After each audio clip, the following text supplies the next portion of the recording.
But anyway, tonight here on the show, you went out to see one of my favorite bands, Armored Saint, last night, along with Saxon. Yeah, although I did not stay for Saxon. Well, but you did go to the show, regardless. I did, yeah, and you got to hang out with Joey Vera as well as John Bush. Yep. And you actually invited your friend John. I did. Of the John and Stephanie fame. Right. And he declined your offer, even though he could have brought his wife along with him if he wanted to. And he declined, and now he's all pissed that he didn't get to meet John Bush. Yeah, he's like, damn it, I could have met John Bush. Like, yeah, you could have. Why didn't you come?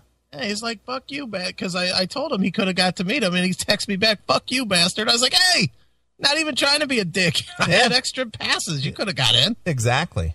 But no, he had to go and do the wife thing. Sure. Although I don't want to blame Stephanie, because I know Stephanie would have been there in a heartbeat. I did not blame Stephanie. I'm just saying that he had the opportunity that he passed up. Well, he is kind of a bitch, as he sort of shared 2 weeks ago with his fucking homo underwear story. Sure. Jesus Christ. Right. What a queer. Yeah. It is what it is. What did you think when you heard that story? Did you listen back to it? I see, here's the thing. This is why I can't relate to any of this, and this is why I don't hang out with anybody. There's very few people that I will hang out with. Right. I am not, nor have I ever been, a substance abuser. Yeah. Never been a drunk person. Never been into the whole, woo, party, woo. Never been into the group activity thing. Never. Right, sure. That's never me. You're a hermit. We get it. Yeah, well, perhaps I am. But perhaps. But listening to his story. Yeah.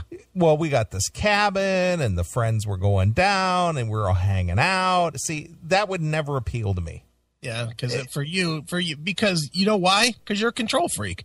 Am I? Do you think I'm a control freak? Of course you are. You absolutely are. With everything you do. Your trip in Pittsburgh, how much of that did Taylor book? None of it. You made every plan. I did. You were going to go to this museum. You were going to go to the baseball game on this day. You were going to come out to my museum on this day. You were going to come and do the show at this time. That's you. And even think about like last week. When you walked in, I hadn't done shit. Why? Because I knew you'd redo it anyway. Right. Because that's how you are. I guess. I'm not saying that is a bad thing. I'm just saying that's who you are. Yeah, I do take control of a situation.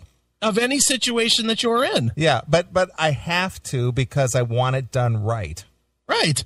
But so I'm not saying it is a bad thing. I'm just saying that is you. Yeah, well, and I'll agree with you there. And that's why you can't do the party thing, because with the party thing, you have to just kind of flow with whatever happens. Sure. And that's never going to be you. No, you're right. You're absolutely right. But anyway, listening to the story and going, hey, wouldn't it be fun if we wore each other's underwear? Yeah. That would never, it's just like, what are you fucking talking about? Yeah, I got to say, I don't think I could have drank enough to where that answer would have been, where my answer to that question would have been like, what the fuck is wrong with you? But the thing is who even thought that was a good idea to begin with? There's not enough alcohol to make me think that. But even without the alcohol, with or without alcohol, at what point does that go, hey, that sounds like fun? Yeah, that's a tough sell. That's a tough sell. But it's hard for me to totally say that, though, because I'm the one that had the party here at the house that ended up with them fucking shaving John's ass and then shaving my head and everything else. So I guess I do fall for it sometimes. Yeah, see, that would never even appeal to me. Go, yeah, let's do that. Yeah, let's do that.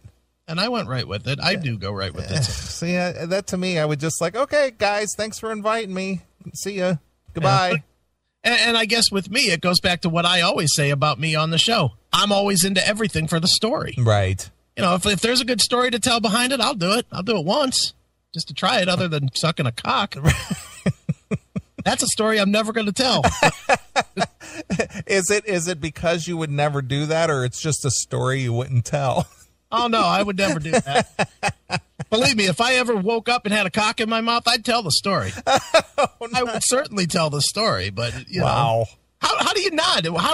Well, I guess everybody's different, but for me, there's nothing secret. There's no skeletons in the closet I won't tell unless I'm legally not allowed. But the thing is that's because you have that attitude that especially where the show is concerned. That's why you and I collectively are successful with the show and have the downloads. And this goes back to some of the commentary that you received last night, right? As well as other times. As what are you guys doing to get that many downloads? Yeah, we're not doing anything. We're just telling it the way it is. Exactly. So, but again, party situations, people acting stupid, and I go back to the whole, the typical, what do you want to call it, the stereotypical 60s parties, wearing a lampshade on your head and thinking you're funny. And that just not appealing. Doesn't do it for me. And I think that is part of the reason why the show works. If both of us were like you, the show would suck. If both of us were like me, it would suck too. Right. Because if both of us were like you, then there would be no silliness to it, really. It would get real serious. If both of us were like me, the shock shit would fucking wear off in a minute. Yeah, it'd get old real fast. Yeah, because you'd be trying to outdo me and I'd be out trying to outdo you. Yeah, of course. That wouldn't be good. Right, which is why the shows normally that you do with John don't work that well. Yeah, not usually, because John definitely tries to outdo me. Right, but the show you did 2 weeks ago, because you guys kind of stayed on topic and actually had what you would consider coherent discussion. Right. It actually was a decent show. I listened to all the parts, and I thought, hey, these guys did a good job. That's because John didn't drink, too. Well, there you go. There's a big component right there. John did not drink, and that made it a whole lot. One of us had to be coherent. Well, there you are. So you didn't have two drunken assholes slurring all over the mic. You had one guy who was coherent and the other guy who may have been a little bit inebriated, i.e. Chris Aiken. It wasn't too bad, though, that show. I think it was worse last week than 2 weeks ago. I didn't find you to be all that inebriated last week. Yeah, I was. You may have been, and it was good it was at your place since you didn't have to drive anywhere. I definitely, the next morning when I got up and I had to drive home, I was like, oh, and I went out, and the first turn I had to take was directly into the sunlight. Sure. Oh, I just wanted to shoot myself in the face with the judge. That's kind of like God's flashlight, right? Oh, and God was just literally poking me with his middle finger right in my eye. It was brutal. Sure. Sure. But, yeah, it's just, it amazes me that people tune in week after week and listen to this back and forth. Oh, I know. It doesn't make any sense to me either. But as the numbers say, we're already almost to 1,100,000. 1.1 million. And we'll go over that probably this week. Yeah, easily. We just went over 1 million. I know. It's fucking ridiculous. Yeah, that's great. I love it. But thanks to everybody who tunes in and listens to us nonsense. I'm glad you guys have no lives that you have to live through us. Exactly.